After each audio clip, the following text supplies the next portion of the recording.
The story is set in the not-too-distant future in Miami, Florida. There, the devastating effects of climate change are causing widespread flooding and scorching temperatures. The city has become a shadow, and many residents have to work and do other activities at night due to unbearable heat. Poverty is rampant, with some residents forced to live in makeshift slums or boats. In this dark and depressing environment, people cling desperately to memories of their happier times. Ex-soldiers Nick and Emily founded a unique company called Reminiscence Tank. The service combines tranquilizers with cutting-edge technology to allow people to relive their most fond memories. Nick can also visualize and share his memories in holographic form, making the experience even more surreal. The scene then switches to Hank, an acquaintance from Nick's army who uses the recollection service. Nick takes him back to a sunny day 13 years ago when he was playing with his dog. As Hank relives those precious memories, Nick describes the emotions of his recollection as a powerful medicine that allows people to reconnect with their loved ones and relive life's most meaningful moments. But Nick warns that overindulging in these memories can lead to dangerous addictions that trap people in the past and rob them of the present. Finally, Nick reveals that every memory a customer experiences through his reminiscence tank is stored on a small flash drive, further highlighting the potential risks associated with this service. Later that night, as Nick and Emily are closing the store for the day, a walk-in named May asks for help in finding a missing key.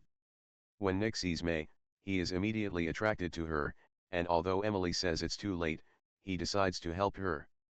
Without wasting her time, he outfitted her with the machine and let her soak in her memory of her morning routine. While May processes her memories, Nick observes her and sees the details of her room. Emily tells her that May dropped her keys in her bag in her dressing room. Nonetheless, Nick continues her reminiscences and she finds out that May is a nightclub singer. After her session, May leaves, but she accidentally leaves her earrings behind. The next night, Nick visits the same nightclub in her May's memory with the sole purpose of returning the earrings. After May finishes her act, he approaches her and the two have a short talk. When he returns her earrings out of nowhere, May asks him to drive her girlfriend to her apartment. Nick is amazed at her beauty at this point and without hesitation agrees. And as soon as the two arrive home, they make intense love. After an intimate encounter, Nick and May chat enthusiastically on the rooftop. May wonders why Nick doesn't use more memory tanks, but Nick explains that less is better. Suddenly it turns out that Nick has been thinking about May all this time in his memory tank. Everything was just his imagination. Emily tries to get Nick out of the tank, but Nick can't stop thinking about the girl of her dreams. After May's mysterious disappearance a few months ago, Nick uses the memory tank repeatedly to try to find her. He frequents the club where she used to work and asks her friends for clues, but to no avail. When nothing works, Nick takes a sedative and regains his memories of May. One day, he wakes up to a loud knock on his front door. Frustrated and half asleep, Nick angrily screams at the person on the other side and rushes out to confront them. However, when I opened the door, there was no one there, just an earring on the floor. Nick realizes the earrings belong to his ex-girlfriend May and tells Emily about the earrings. However, she denied this and suggested that the earrings may have been there for a while. Later, they visit the police station to gather the memories of a dying criminal named Miles. Nick changes his approach and struggles to get useful information until he discovers a conversation between Miles' boss, St. Joe, and a corrupt cop named Silas Booth. They are at a nightclub and surprisingly May is also there singing. She seems excited about something. As her memories progress, Nick learns that May St. Joe stole a bag of drugs and fled. The next day, Nick heads to New Orleans and uses a false name to break into St. Joe's club. Unfortunately, Joe sees through his lies and orders his men to beat him. When Nick finally confesses to looking for May, Joe reveals he hasn't seen her since she stole it from him. He then orders his minions to drown Nick. Things look very bleak for the protagonist, but at that moment Emily appears out of nowhere and starts fighting the boys. Despite her outnumbered numbers, she saves her life by defeating every single one of her enemies with accurate shots. After arriving in Miami, Nick says the whole situation felt strange. He thinks May was just toying with him and she must have stolen something from them. Emily thinks he's paranoid, but Nick reminds her of the last time he saw May. He then asks her to climb into her memory tank to investigate her matter further. In her memory, May is shown visiting Emily with her bottle of wine in hand before she disappeared. The two talk about many things, including their relationship and family. May, she admits, is also a severe drug addict. Later, when Emily goes to the bathroom, May secretly enters the memory vault and steals the memory chip. Now, as soon as Emily gets out of her tank, she tries to protect herself who hid May's drug addiction. But Nick doesn't take it too seriously and rushes to the memory vault. After searching for some time, he learns that the memory chip of a young woman, Elsa Karine, is missing. Elsa was also a regular customer of hers, but she was found missing a few weeks ago. The next day, Nick goes to the floating market to find Elsa, but finds her dead. In addition, their child, Freddie, is kidnapped by a red-haired woman who resembles May in appearance. This fact shocks Nick and he begins to suspect that May is a criminal. Despite this, he was cornered by her man in her abandoned house and continued looking for her until she beat him. He threatens to kill Nick if he doesn't forget May next. After the raid, Nick returns to the office and immediately reviews his memories for clues. Upon closer inspection, the culprit turns out to be Cyrus, the same corrupt cop who worked for St. Joe. Nick and Emily rush to the police station to find out more about him, but are stopped by a large crowd outside. It turns out that Sylvain, the wealthiest businessman in town, has recently passed away. His widowed wife Tamara and son Sebastian are currently in custody.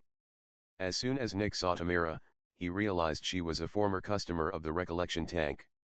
So he rushes to the office and begins replaying memories of her. There she is seen dancing with her husband Sylvain. In addition, Elsa's memory of having a good time with her rich boyfriend also plays. When Nick compared the two clips of her, he noticed similarities in the male voice, confirming that Elsa had an affair with none other than Sylvain. In addition, Freddie was born due to an illicit relationship between the two. After putting two and two together, Nick deduces that Sylvain's other son Sebastian hired Cyrus to kill Elsa and their son.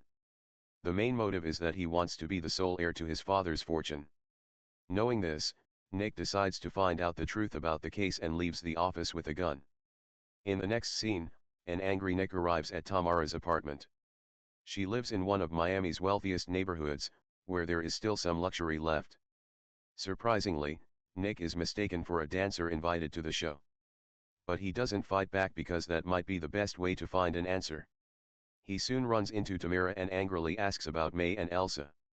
Tamara, who has lost much of her memory due to depression, reveals that May and Silas were working on something together.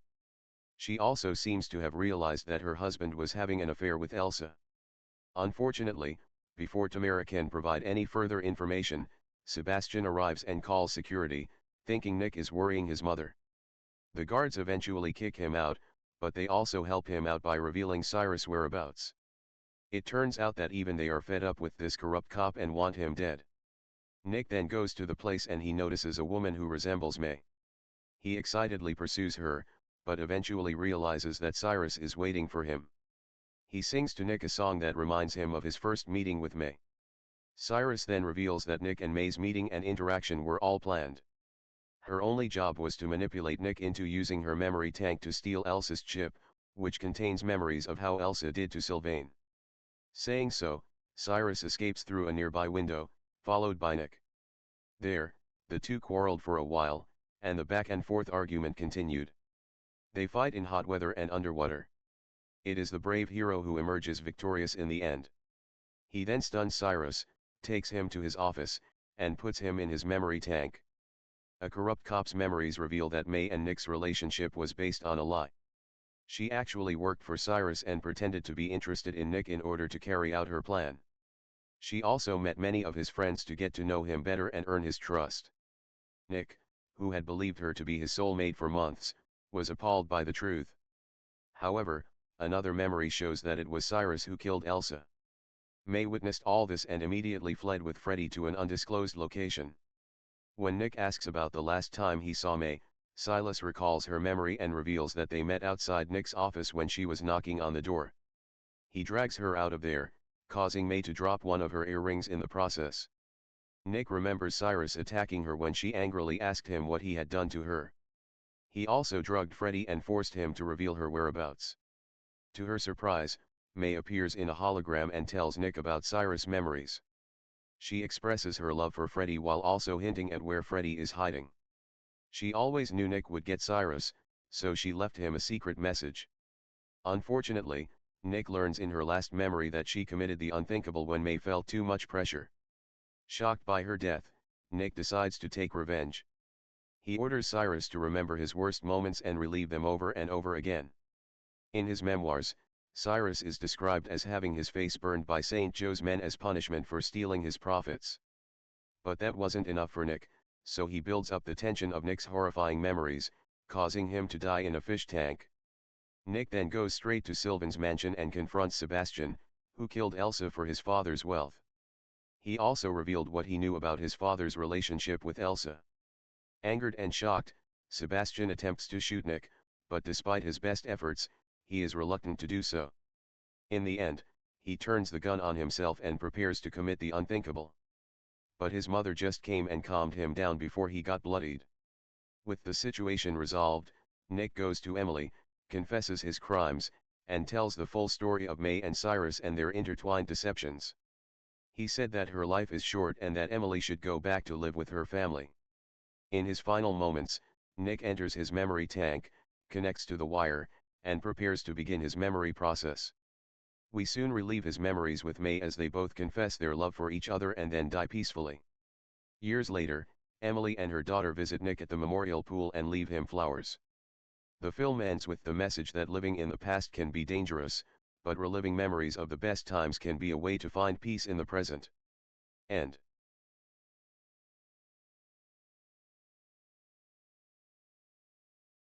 A gripping tale of love, loss, and deception in a dystopian Miami plagued by climate change. The story explores the power of memories to heal and haunt, ultimately reminding us that while dwelling in the past can be dangerous, cherishing our most meaningful moments can offer solace in the present and shape our future.